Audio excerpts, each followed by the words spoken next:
I'm going to go ahead with the meeting beginning ritual.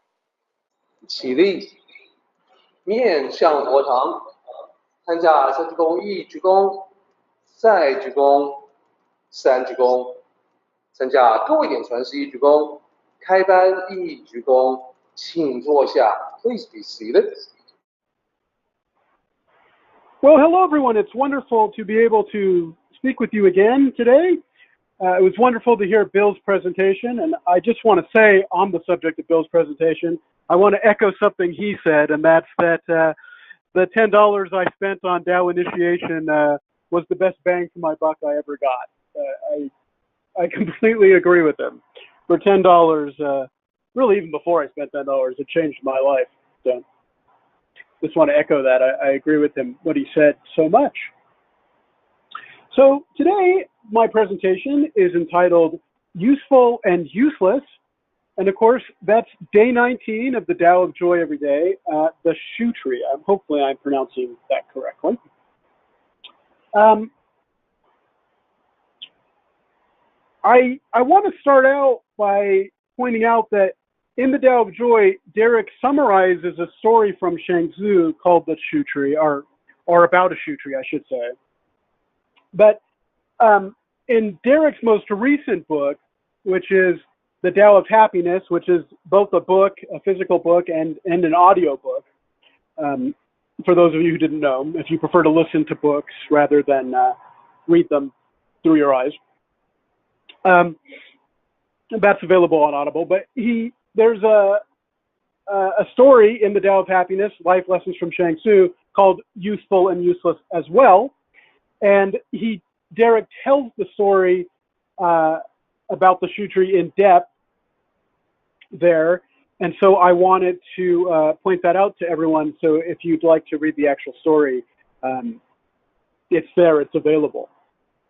I'm not going to read the story verbatim from the book. However, I am going to retell it just in a short summary, because the story really is hits all the key points that I want to try to make in this presentation. So, as the story, Useful and Useless, goes in the Tao of Happiness, is told, Shangzu and a friend of his are having a discussion about the Tao, and Shangzu is talking about the Tao, and his friend disagrees with them, and to make his point, he points out to Shangzu, he goes, "Hey, look at this shoe tree. It's full of crooked branches that are full of knots. There's no way you could cut straight timber from it. It's full of knots." So as anyone who's ever worked with carpentry at all, you know that if you have a piece of wood with a knot in it, it's very hard to put a screw in it. It's much harder than the rest of the wood. And so it's not good. You wouldn't pick a piece of wood with a lot of knots in it if you were going to do carpentry. And what his friend points out is that any builder or carpenter or furniture maker would look at this tree and just shake their head. They wouldn't give a second thought to using it for any useful purpose to them, like making a piece of furniture or building a house or building anything for that reason. And he said the tree is basically useless. And he says that's the same thing with you and these big ideas of yours. It's a lot of big ideas, but in the end, from a practical standpoint, it's useless. And so that's what he tells Shangzu. And Shangzu, of course, realizes the challenge being laid down, and he smiles. And he then proceeds to acknowledge, in a sense, that, yeah, you're right. No one would use the tree for timber. From a standpoint of being able to make something with it. Hang on, sweetie. I'll come talk to you later, okay? I'm busy right now. I'm in the middle of a conference, okay? Where's the tablet? Ask your mommy. I think it's in the house. Okay? I'm sorry about that. That was my daughter. So Shangzu points out to him that, yeah, you're right. From a useful standpoint in terms of making something with wood, the tree is completely useless and for that purpose. And he also points out, he goes, when you look at a fox or a wild cat, they're small creatures, but they move around with agility, and they're able to catch other small creatures, right up until the point where they fall into a trap, and then they're caught in a hunter's net. And then he makes the comparison between wild cats and foxes to that of a bison, which of course is a large creature that probably can't catch a mouse the way a wild cat can. It doesn't have speed of movement or agility. It's a much more slow-moving creature, and yet that creature, in terms of strength, has far more strength than its smaller creatures in the world. It has enormous strength by comparison. And so he makes this point, and he goes, and also too, one of the things about that shoe tree is that because it's useless for the purposes you suggested, no one will ever cut it down. And so it's free to grow and realize its full potential, and it ends up providing tremendous amounts of shade and comfort for people who see its usefulness and who sit under it, and for communities to meet and sit under the tree and have a picnic and to relax and enjoy the passing breezes in the shade and comfort and protection of the tree. And so Shang Tzu tells his friend, the fact that it's useless is actually the thing that actually makes it so useful. And so that's the story in summary. And of course, like with all Tao stories, the meanings, of course, are multi-layered. There's lots of meaning.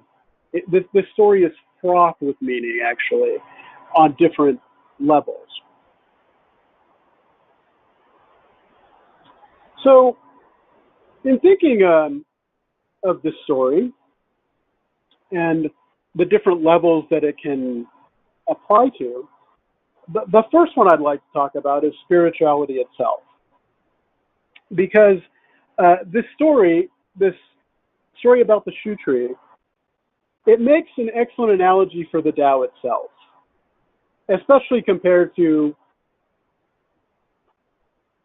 I don't want to say compared to other spiritual practices, but what I should say is especially compared to the way other people tend to practice other spiritual practices or other religions.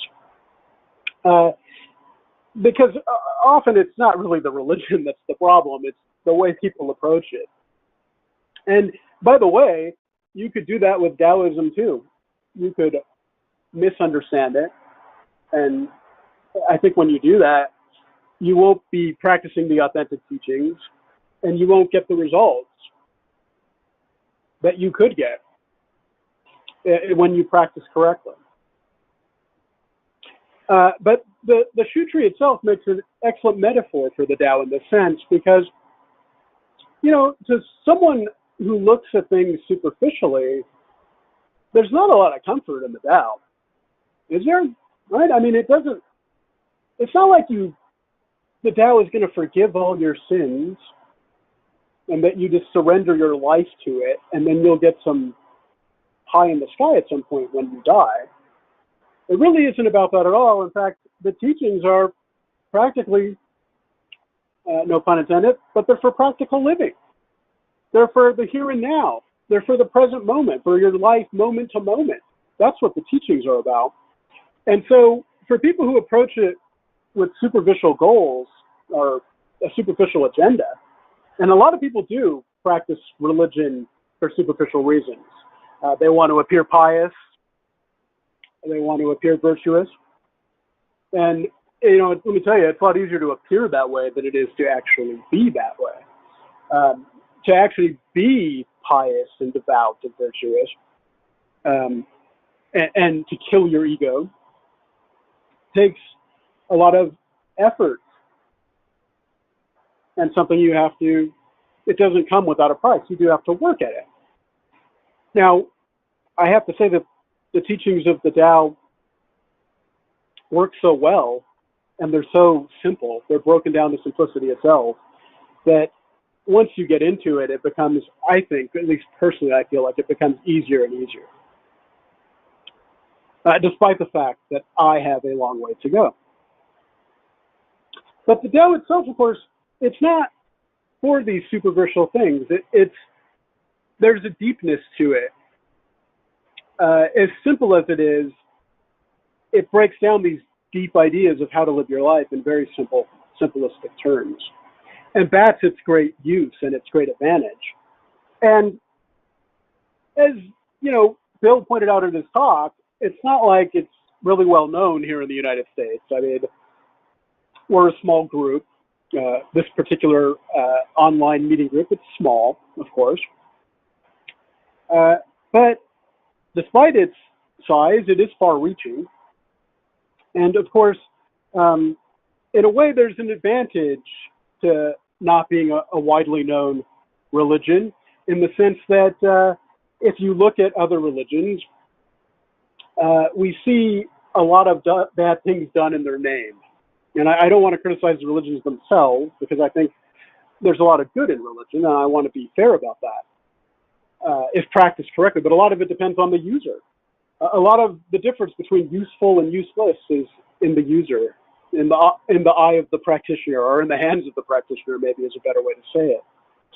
But the fact that it's not well known means that, and Derek points this out in the book, The Tao of Happiness, that no one's going to use the Tao to start a crusade or to become evangelical and spread, the good news of the Tao all around the world by actively participating in evangelistic practices, the way many religions do. The Tao is not about that. The Tao is about self-transformation. Now, that doesn't mean it can't affect the rest of the world. The truth of the matter is, when you engage in self-transformation, you transform yourself. And in transforming yourself, you will draw others to you. And then basically you invite them to transform themselves without saying a word. That's the way the Tao works. With humility, with calmness, and with just living your life according to the teachings. And so, from a spiritual standpoint, the shoe tree is an excellent metaphor for the Tao itself. But then, of course, Derek points out in the book as well that you can also apply the idea of the shoe tree to society itself. And again, it's a metaphor. If you see an empty field in life, well, that might be a good place to plant a tree. Now, I mean that both in the physical sense. If you have a field maybe in your backyard, a tree planted there can have a lot of benefit for the reasons in the story. Shade and comfort, a place to sit under and enjoy the company of your family or your friends. But also, too, metaphorically, the idea of the empty field that you plant a tree in life also has incredible value. And planting trees, rather than physically planting trees, can mean different things. It can be a project that you undertake to help other people. And what you do is up to you, depending on what your talents are and what you like to do and what you can bring to the world, what your individual usefulness is. Because we all have a usefulness to us. Every human being deserves the benefit of the doubt that they have the potential to be incredibly useful. And oftentimes society is very superficial. We're drawn to, I often joke and say, the beautiful people, right? People who are born with sort of a great deal of physical beauty and a lot of charisma, sometimes athletic skill. Those are things that tend to be very valued in Western society. But I will tell you something interesting that I've noticed about that. And that's that sometimes those people, the beautiful people, as I jokingly refer to them sometimes, the real athletic people, the real physically beautiful people, sometimes their self-esteem can be the lowest of all. Because what I found is sometimes, not always, but sometimes those people, as you get to know them, you realize that there's a question lurking in their mind sometimes, and that is, do I really have anything of substance to offer, or are people drawn to me for superficial reasons? Some people actually do struggle with this. Now, I want to make it clear here. I'm not criticizing anyone who happens to possess physical beauty or athletic skill or any other highly valued part of Western society. There's nothing wrong with that in itself. But just know that the Tao isn't just for those people. The path to happiness and balance, it's not just for those people, it's for everyone.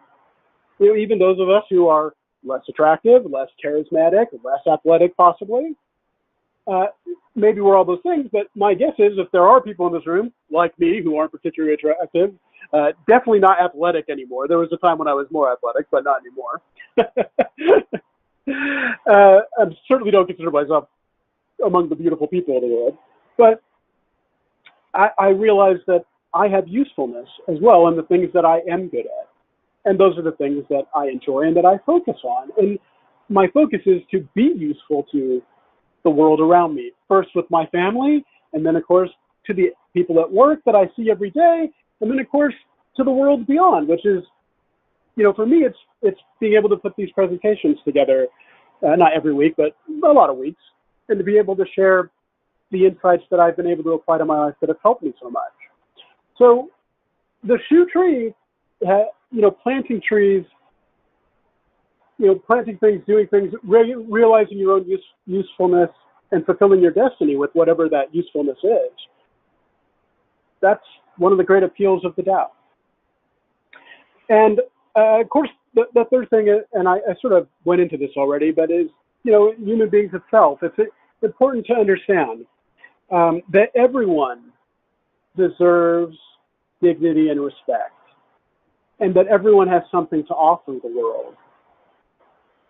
And the Tao practice is to not be superficial, to not just take the first look and go, oh, that person is useless to me, but to look deeper, to see what they have to offer, to not criticize those people, to not put them down, to not limit them, but to accept them for who they are and let them reach their full potential. Because that's what we all want to do. We want to reach our full potential. And of course, the story of the shoe tree is all about reaching our usefulness, even when other people see us as useless. Okay, so there's the shoe tree summary there. So I'm going to try to sum up the points that I made today briefly, if I can. So here we go. So point 1, when we use the unconventional thinking that is encouraged in Tao cultivation, we become aware of the usefulness that can naturally arise in what others recognize as useless, or at least they recognize it as useless on the surface. The story of the shoe tree can be used as a perfect metaphor for the Tao itself. Many do not grasp the deep meanings offered in the Tao. They see it as useless and without value. Chuang Tzu, of course, recognized its unpopularity as an advantage. The Tao is about a quiet, calm inner strength. It is not for people that merely wish to show off their spiritual virtues to appear pious and devout. It's not about that superficial stuff. It's deeper. It's about changing your life and making it a life of happiness and balance, a life where you fulfill your destiny. It's deep. It's not shallow. The story also teaches us that all human beings have value, and that therefore we should never accept judgments from others that label us as useless and try to limit us. In addition, we should be aware of the usefulness of all human beings and make it a practice to treat everyone with dignity and respect. We should look beyond the surface and notice what others have to offer, because everyone has something to offer. And we owe it to each other to be there for one another, to foster each other's potentials, so that we can grow together in harmony and peace and balance. So, as always, I would like to end with a book recommendation, The Tao of Joy Every Day, a great book to use daily to help one study and learn the Tao teachings and put them into action. I want to thank all of you for giving me the opportunity to speak with you today. I hope I said something that was of use, and I hope you all have a wonderful Sunday. Alex, thank you for that wonderful presentation. That's a great picture of the shoe tree. You know, the trunk, the branches are appropriately twisted, and you know it's just overall very nice. And also a quick comment about what you said about various religions being misused. That's definitely something that's quite true that we know from history. And in considering that and the lack of popularity of the authentic Tao in the West, you know, my thinking is that even if the Tao were to become massively popular, I would still think that it will probably not get misused as much as religions have historically been misused. And what I mean yeah, is because... Oh, go ahead. Sorry. I'm sorry, Derek. I didn't mean to interrupt, but I just wanted to say I agree with you so much. And the reason why is it reminds me of the phrase from the Tao Te Ching about there's nowhere to stick the knife. There's nowhere for the knife to catch. And to me, the Tao is so unintrusive. It's so devoid of dogma and, you know, all the things that you do see in a cult. There's nowhere to distort it, really. When you're looking at the authentic Tao, it's untouchable. Well, you know, in the thousands of years since the authentic Tao has been around, you know, for humanity, when it does get misused, you basically have, you know, a few people who drink poisonous concoctions trying to pursue immortality. They end up hurting themselves, and that's pretty much it. You know, whereas on the other end of the spectrum, the misused religion ends up with, as you pointed out, the Crusades, the Inquisition, the burning of innocent women for, you know, being quote-unquote witches, and it just kind of goes on and on. So, you know, perhaps it is true. I myself would definitely say that I don't believe any blanket statements like, you know, quote-unquote, all religions are the same. No, in fact, most everything in the world have differences, and sometimes significant differences.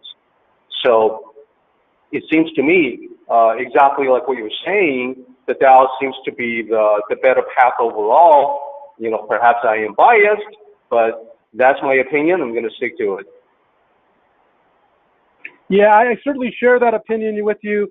At the same time, I realize that, and this is the other nice thing about the Tao too that makes it so useful, is that even if someone has a bend towards Islam or Christianity or any other religion, because the Tao is so non-dogmatic, you can still have that worldview and apply the Tao teachings, and I think get good results.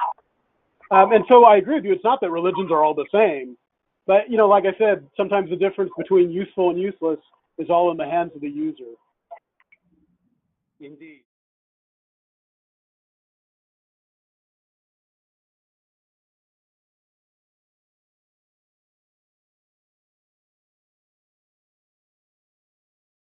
Let's go ahead and do the meeting ending ritual, everybody. 起立，面向佛堂，持架深鞠躬，一鞠躬，再鞠躬，三鞠躬，持架各位顶传十一鞠躬，斜翻一鞠躬。Well done, everybody. Thank you so much.